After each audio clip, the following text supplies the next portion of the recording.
அப்ரிஷியேட்லாம் பண்ண தெரியாதாடா உனக்கு? இத்தனை வருஷம் சிங்கிளா இருந்தேன், இப்பதானே ஃபர்ஸ்ட் டைம் கமிட்டட் ஆயிருக்கேன். இதுக்கப்புறம் கத்துக்கிறேன். லவ்னு இல்ல, நார்மலா ஃப்ரெண்ட்ஸ் கிட்டலாம் அப்ரிஷியேட் பண்ணிக்க மாட்டியா? ஏச்சி என்ன ஏதோ பேசிட்டு இருக்கா? நாங்க ஃப்ரெண்ட்ஸ்குள்ள அதெல்லாம் பண்ணிக்க மாட்டோம். அப்போ ஃப்ரெண்ட் கிட்ட அப்ரிஷியேட் பண்ணி அந்த ஃபீல் எப்படி இருக்குன்னு அனுபவிச்சுட்டு அதுக்கப்புறம் எனக்கு கால் பண்ணு. பை. ஏய் என்ன மச்சான் ஆளோட பேசிட்டு இருக்க போல? ஆமாண்டா. என்ன மச்சி புது சட்டையா? டேய் சட்டை கேட்கற வேலை வச்சுக்காத. அதெல்லாம் இல்லடா, உன்கிட்ட ஒன்று சொல்லணும். புதுசுன்னு சொல்லிட்டேன், சட்டை மட்டும் கேட்காத. ஏய் சும்மா சட்டை கேட்கறேன்னு ஃபர்ஸ்ட் என்ன சொல்ல வராங்கன்னு கேளு. என்கிட்ட காசும் இல்லடா. ஐயோ டேய், இந்த சட்டையை பத்தி ஒன்று சொல்லணும்டா. கன்ஃபார்ம் சட்டையை புடுங்கறதா பிளான் போட்டான் மச்சான். இந்த சட்டை உனக்கு நல்லா இருக்குடா.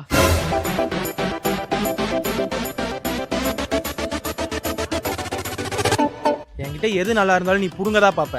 இது நல்லா இருக்குன்னா இதுல ஏதோ ஒரு குறை இருக்கு. இந்த சட்டையை வச்சுக்கோ, உனக்கு இன்னொரு சட்டை வாங்கி தரேன், 2 நாள் போட்டு கூட கொடு. ஆனா இந்த மாதிரி கேவலமா பேசி சட்டையை புடுங்கன்னு நினைக்காதடா. ஐயோ இவ பேச்சை கேட்டு அப்ரிஷியேட் பண்றேன்னு ஏதோ நினைச்சு. டேய் இந்த சட்டை நல்லாவே இல்லடா, புடி துணி மாதிரி ஒரு சட்டை நீ எடுத்துட்டு போ.